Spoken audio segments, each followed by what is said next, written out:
Hello guys, আসসালামু আলাইকুম। কেমন আছেন সবাই? আশা করি ভালো আছেন। আজ আমি আপনাদেরকে লতি আর আলু দিয়ে চেপা শুটকি রান্না করে দেখাবো। আমি চুলায় একটা হাঁড়ি বসিয়ে দিয়েছি, দিয়ে আমি তেতো করা রসুন আর পেঁয়াজ দিয়ে দিয়েছি, আর তেতো করা কাঁচামরিচ দিয়ে দিয়েছি, আর দিয়ে দিয়েছি গুঁড়া মরিচ, ধনিয়া গুঁড়া, হলুদ গুঁড়া দিয়ে দিয়েছি।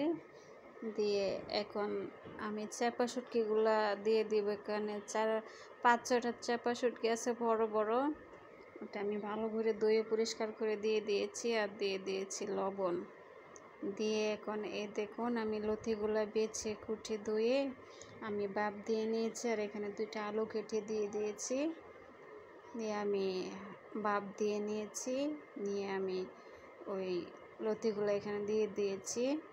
দিয়ে আমি এখন একটু পানি দিয়ে দেব, অল্প একটু পানি দেব, বেশি দেব না, লতিগুলা বেশি হয়ে যাবে, কাদা কাদা হয়ে যাবে। আমি এখন ঢাকনা দিয়ে ঢেকে দিয়েছি, আমি ঢাকনা দিয়ে ঢেকে রান্না করে নেব। এখন ঢাকনাটা উঠিয়ে নিলাম। এখন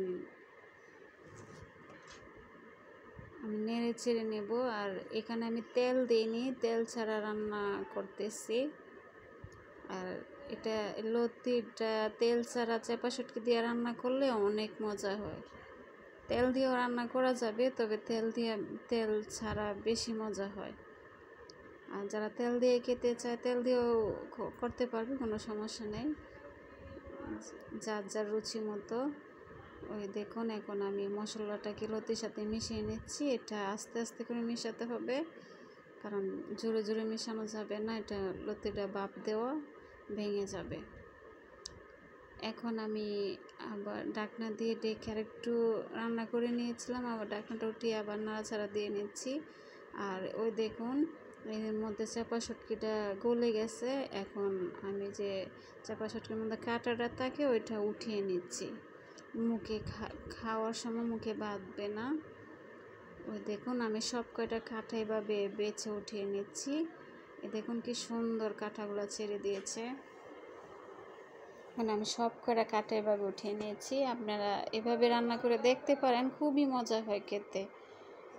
মানে সাদা ভাতের সাথে মনে হয় যে আর কিছুই লাগবে না, শুধু এটা দিয়ে খেয়ে ওঠা যাবে।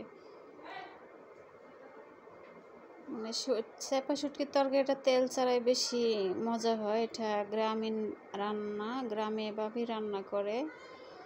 আমার রান্নাটা যদি আপনাদের ভালো লেগে থাকে তাহলে আমার চ্যানেলটা সাবস্ক্রাইব করে লাইক দিয়ে কমেন্ট করে পাশে থাকবেন প্লিজ।